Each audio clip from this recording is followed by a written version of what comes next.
ರಾಜ್ಯದಲ್ಲಿ power sharing ಚರ್ಚೆಯ ಮಧ್ಯೆ ಎರಡನೇ ಸುತ್ತಿನ ಶಾಸಕರ ಅಭಿಪ್ರಾಯ ಸಂಗ್ರಹಕ್ಕೆ ಕಾಂಗ್ರೆಸ್ ಹೈಕಮಾಂಡ್ ಮುಂದಾಗಿದೆ. ರಾಜ್ಯ ಕಾಂಗ್ರೆಸ್ ಉಸ್ತುವಾರಿ ಸುರ್ಜೇವಾಲಾ ಇಂದಿನಿಂದ 3 ದಿನಗಳ ಕಾಲ ಶಾಸಕರ ಅಹವಾಲು ಸ್ವೀಕರಿಸಲು ಸಜ್ಜಾಗಿದ್ದಾರೆ. ಕಿತ್ತೂರು ಕರ್ನಾಟಕ, ಕಲ್ಯಾಣ ಕರ್ನಾಟಕ, ಮಧ್ಯ ಕರ್ನಾಟಕ ಭಾಗದ 63 ಶಾಸಕರ ಜೊತೆ ಸುರ್ಜೇವಾಲಾ 1-to-1 ಸಭೆ ನಡೆಸಲಿದ್ದಾರೆ. ಈಗಾಗಲೇ ಸಚಿವರ ನಿರ್ಲಕ್ಷ್ಯದ ಬಗ್ಗೆ ಕೆಲ ಶಾಸಕರು ಬಹಿರಂಗ ಅಸಮಾಧಾನ ಹೊರಹಾಕಿದ್ರು. ಕ್ಷೇತ್ರದ ಕೆಲಸ, ಪಕ್ಷ ಸಂಘಟನೆ, ಸಚಿವರ ಅಸಹಕಾರ, ಜಿಲ್ಲಾಧ್ಯಕ್ಷರು ಮತ್ತು ಬ್ಲಾಕ್ ಕಾಂಗ್ರೆಸ್ನ ಅಧ್ಯಕ್ಷರ ಬದಲಾವಣೆ ಬಗ್ಗೆ ಸುರ್ಜೇವಾಲಾ ಪ್ರಶ್ನೆ ಮಾಡಲಿದ್ದಾರೆ. ಡಿಕೆ ಶಿವಕುಮಾರ್ ಸಿಎಂ ಆಗಲಿ ಅಂತ ಪರೋಕ್ಷವಾಗಿ ರಂಭಾಪುರಿ ಶ್ರೀ ಬ್ಯಾಟಿಂಗ್ ಮಾಡಿದ್ದಾರೆ.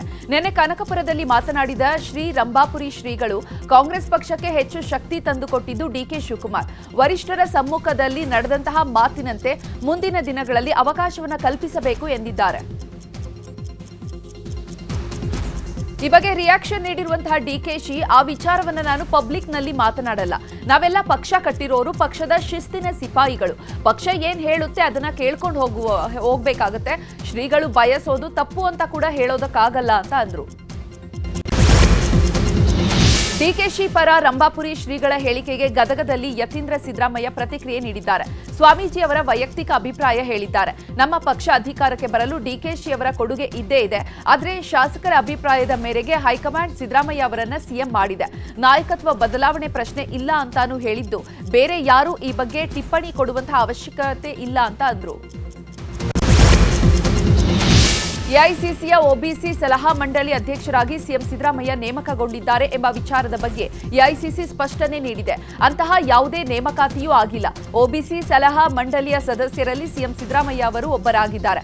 ಸಲಹಾ ಮಂಡಳಿ ಸಭೆ ಎಐಸಿಸಿ ಹಿಂದುಳಿದ ವರ್ಗಗಳ ವಿಭಾಗದ ಅಧ್ಯಕ್ಷರಾದಂತಹ ಡಾಕ್ಟರ್ ಅನಿಲ್ ಜೈಹಿಂದ್ ಅವರ ಅಧ್ಯಕ್ಷತೆಯಲ್ಲಿ ಜುಲೈ 15ರಂದು ಬೆಂಗಳೂರಿನಲ್ಲಿ ಸಭೆ ನಡೆಯಲಿದೆ. ಸಭೆಯ ಆತಿಥ್ಯವನ್ನ ಸಿಎಂ ಸಿದ್ದರಾಮಯ್ಯ ವಹಿಸಿಕೊಂಡಿದ್ದಾರೆ ಎಂದಿದ್ದಾರೆ. ಈ ಬಗ್ಗೆ ಸಿದ್ದರಾಮಯ್ಯ ಸಹ ಸ್ಪಷ್ಟನೆಯನ್ನು ಕೊಟ್ಟಿದ್ದು, ನಾನು ಸದಸ್ಯ ಅಷ್ಟೇ, ಅಧ್ಯಕ್ಷ ಅಲ್ಲ ಅಂದಿದ್ದಾರೆ. ರಾಜ್ಯ ಬಿಜೆಪಿಯಲ್ಲಿ ರಾಜ್ಯಾಧ್ಯಕ್ಷ ಬದಲಾವಣೆ ಕೂಗೆದ್ದಿದ್ದು, ಈ ಬಗ್ಗೆ ಮೈಸೂರಿನಲ್ಲಿ ವಿಜಯೇಂದ್ರ ರಿಯಾಕ್ಷನ್ ನೀಡಿದ್ದಾರೆ. ನನ್ನ ಹೋರಾಟದ ಬಗ್ಗೆ ನಮ್ಮ ಕಾರ್ಯಕರ್ತರು ಮತ್ತು ಹೈಕಮಾಂಡ್ಗೆ ತೃಪ್ತಿ ಇದೆ. ಅಂತಿಮವಾಗಿ ನಮ್ಮ ಹೈಕಮಾಂಡ್ ತೀರ್ಮಾನವನ್ನ ಕೈಗೊಳ್ತಾರೆ. ನನ್ನ ನಗುಮುಖ ನೋಡಿದ್ರೆ ನಿಮಗೆ ನಾನು ಬದಲಾಗ್ತೇನೆ ಅಂತ ಅನ್ನಿಸುತ್ತಾ ಅಂತ ಪ್ರಶ್ನೆ ಮಾಡಿದ್ದಾರೆ. ಇದೇ ವಿಚಾರವಾಗಿ ಹುಬ್ಬಳ್ಳಿಯಲ್ಲಿ ಮಾತನಾಡಿದ ಜೋಶಿ, ಎಲ್ಲಾ ರಾಜ್ಯಗಳಲ್ಲೂ ಈಗ ಹೊಸದಾಗಿ ಅಧ್ಯಕ್ಷರ ನೇಮಕ ಆಗುತ್ತೆ ಎಂದಿದ್ದಾರೆ. ಹಾಸನದಲ್ಲಿ ಹೃದಯಾಘಾತದ ಸಾವಿನ ಯಾತ್ರೆ ಮುಂದುವರೆದಿದೆ. ದಿನೇ ದಿನೇ ಸಾವಿನ ಸಂಖ್ಯೆ ಹೆಚ್ಚಾಗ್ತಾ ಇದೆ. ಹೀಗಾಗಿ ಇಂದು ಹಾಸನ ಜಿಲ್ಲೆಗೆ ವಿಪಕ್ಷ ನಾಯಕ ಆರ್ ಅಶೋಕ್ ಭೇಟಿ ನೀಡಲಿದ್ದಾರೆ. ಹೃದಯಾಘಾತ ಪ್ರಕರಣಗಳ ಹೆಚ್ಚಳದ ಹಿನ್ನೆಲೆಯಲ್ಲಿ ವೈದ್ಯರ ಜೊತೆಗೆ ಸಭೆ ನಡೆಸಲಿದ್ದಾರೆ.